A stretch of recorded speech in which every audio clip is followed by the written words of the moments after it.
Hi, how are we doing? Good evening everyone, and welcome to Enkindle's live tonight on banishing the comparison. It's time to get happy in our own skin. So thank you so much for joining me, and if you are here, please feel free to give me a like, give me a thumbs up or comment as we go, and fingers crossed if the notifications are working, I will respond to those. And thank you to those of you watching the playback as well. Please still feel free to get involved, interact and put comments and questions, and I'll respond when I get them. So let's start with some facts for you. Did you know that over 1.3 billion people log into Facebook every single day? Over 467 million on LinkedIn and over 400 million on Instagram as well. Every 60 seconds on Facebook, over 500,000 comments are posted and nearly 300,000 statuses are updated. That's a lot of people using social media, and it really can play an integral part in our increased vulnerability. You know, we're always striving to move those goalposts of what success looks like. And some of us are also really keep up that facade of how things are going and how happy we are, and post a very one-dimensional side on social media in terms of how we're feeling. Hello, Lorraine, lovely to see you virtually, obviously. Thank you so much for joining me, and Emma as well. Great to see that I know that you're here as well. So for me, comparison is a bit like an energy vampire. It really sucks the life out of us, and social media can play a real part in that as we log on every day and we look at what people say they're doing and this one-dimensional side, and we can very quickly start analysing our own life and whether or not it matches up to that, and we start judging ourselves. And there's a lovely man over in America called Sean Aker who's done so much research on happiness, and from his Good Think organisation, certainly earlier this year in May, they stated in their 60 Seconds to Happiness post that social media is very much not a mood booster at all. So how many posts a day have you looked at and thought, oh, I wish I could be like that. I wish I could have that house, that car, that holiday, that vibe in life, to run a business or be happy in a job, or just be able to get up in the morning and feel brighter. And how many of you then really ponder over that? We question a lot of our why. We start saying statements like, I'll never be good enough as, I could never do this, I wish my life was like that. And so we're really infected by this toxic comparison poison that can really eat away at us and take over.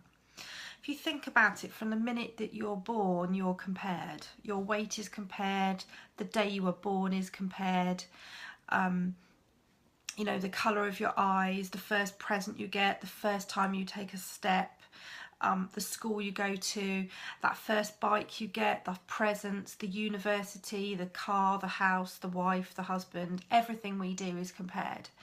And so what would it be like to take a step back from that? You know, how much of that is material in terms of the things that we buy and the things that we do? How much of that, if we strip that all back, would we actually recognise who we really are and to feel happy in our own skin? And that's really what I want to get across as my main message tonight, is that you are an individual with your own journey. You know, stop comparing yourself to others, because right now where you are is just perfect. Another thought for you. A flower is beautiful whether we stop to notice it or not. We don't compare flowers to others as we walk on by. We don't tell it it's not enough. So why do we do that to ourselves? Really good point. So Claire, thank you, bless you, just commented on my picture. This was a picture I took up in the Lake District actually, just with the sun beaming down, which is amazing. But I don't compare necessarily one view to the next and think it's not good enough. So why do I do that with myself? And I'm guilty of that too. That's exactly why I'm doing this live tonight, because comparison still gets me. And if I can help encourage other people to reduce that as I can myself, then I want to share those techniques with you. So comparison very much breeds a society where material objects are still the markers for success. And I feel it's really time we took responsibility for those behaviours. I want us to model a culture of connection and compassion and how we support and nurture each other to build our lives the way we really want them. So I have 3 tips that I'd like to share with you to help you take back control and really channel that compassion. And the first one is mindset. So I want you to think about, on that time where you notice that comparison, where it's on social media or in a conversation or something you see or something you feel, what emotion are you actually in? Are you actually in the present moment noticing what's really going on? Or are you using self-limiting beliefs that you've built up over time that's become sort of your second nature to go to?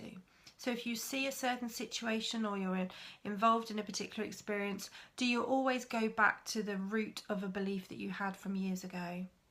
What's really in the space right now? Is it the truth? Is the thought that you're having really the truth, or is it what you perceive to be? How many of us listen to our inner critics, you know, when maybe somebody shows us something new that they've got, or they've got a new house and think, oh, I wish mine was like that. What about celebrating what you have? This is your journey. And so I encourage you to start being honest with yourself about what you really want and what your mindset is moving forward. What emotion would you like to be with? How would you like to celebrate where you are right now? So think about what your response is to when you go into a mode of comparison. How could you perhaps respond by championing or nurturing that situation? And in the sense of, we could create that culture that everybody does that, so that when you're feeling good about something, someone champions and supports you too for where you are. So mindset is my first tip. What emotion are you in? What's the truth about that? And how could you respond? The second one, no surprises from me, is around gratitude. As you know, I'm the world's biggest gratitude champion, but it is shown so successfully with research to make such a difference to our mindsets. There was a new piece of research out this week which talks about gratitude really being part of being able to support people with increasing their mindset into something more positive. And I'll share that with you after the live. I'll add that in the comments. So it's time to channel your compassion. It's time to celebrate you in your own skin for where you are right now at this very moment in time. If you look at your watch, the time is now. You don't need to think about where you need to be 5 years, 10 years time. Celebrate what's going on right now for you. Because even in our darkest days, there will still be something to celebrate. And I urge you to see those things for yourself. Also, where can you, again, celebrate other people's achievements as well? So again, how can you support other people as they're moving forward? Because kindness breeds kindness. And so what would it be like to have that as part of your mindset, is to really be able to support others too. And the more we can connect with gratitude, so we know that with 60,000 thoughts, yes, 60,000 thoughts a day, 50,000 of those thoughts are the same thoughts that you had the day before. And so if we can encourage more and more of those to be positive each day, the more likely you are to feel in a positive frame of mind. And research suggests that even if you just call upon a gratitude practice every day for a week, 6 months later, you are still more likely to feel happier. So connect it up with something else that you do every day. You know, if you take the dog for a walk every day, or the children to the park, or you drive to work, or you clean your teeth, practice your gratitude at that time so that it actually becomes something really tangible that you're going to do every day that you're more likely to remember. And start small. What could you be grateful for today? If you're watching the live now or watching the playback, share with me something that's made you smile today. About half an hour ago, just as it started pouring with rain, I still went into the garden and picked some fresh sweet peas that I've been growing. The scent is just incredible. To have them in a lovely jam jar on my kitchen windowsill with all those vibrant colours really makes me smile, and that's what's made me grateful today, that I've been able to do that. So it doesn't have to be anything epic. We don't need to have conquered the world to be grateful. So start small. So please share if you're watching now.